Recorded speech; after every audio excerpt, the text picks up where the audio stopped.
Извинете, малку задоцнив, за да го прочитам она што ви кажа, што го имам добиено словото, некаде во април 23 година. Се однесува за претходната заедница каде што бев. Вака, прво, а тие веќе не се поврзани со Христос, кој е глава на телото. Тој му дава сила на телото и преку неговите жили и лигаменти го држи цврсто обединето.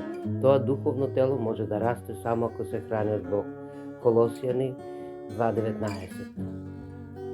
Во црквата е присутен духот на лажна љубов, лицемерна вера и лажна побожност. Испитајте ги мотивите на вашите срца, зашто сте повикани во служба и за кого сте повикани, кому му служите. Ова е сопрашалник.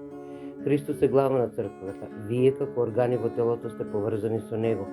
Треба да бидете поврзани со Него. Тој му дава сила на телото и преку неговите жили и лигаменти го држи цврсто обединето и ова тело духовно ќе расте ако се храни само од Бог. Не грижете се само за земното, се оптеретувате и се нанесувате и наметнувате непотребно време. Грижете се за небесата. Господ брзо ќе дојде. Грижете се со радост да го пречекате. Мислете на Него, на Исус. Не ги занемарувајте пророштвата. Имајте цврста вера, цврсто верувајте и извршувајте го Словото.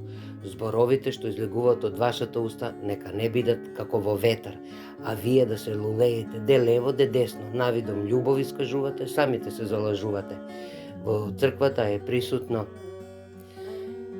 лажна љубов, лажна побожност и лажна вера. Божето Слово не е за да се каже туку така. Тоа е живо и сака и ќе продолжи да живее. Од вас зависи дали ќе му дозволите во вас да живее или туку така ќе го пуштите низ устата да излезе без да извршите тоа што го изговарате. Затоа не редете празни зборови, вашето да биде да и вашето не. Подобро нека се вкорени во вас, за да даде плод од вечна вредност да биде од полза на многумина. Не изговарајте ги Божите зборови напразно, туку извршувајте ги.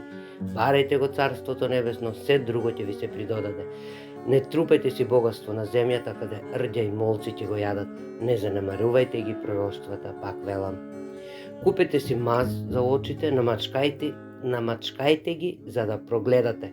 Запалете ги угасените светелки и купете си на време масло. Јас бргу ќе дојдам. Во црквата е присутна лажна радост, само на лице, не од срце, од внатре.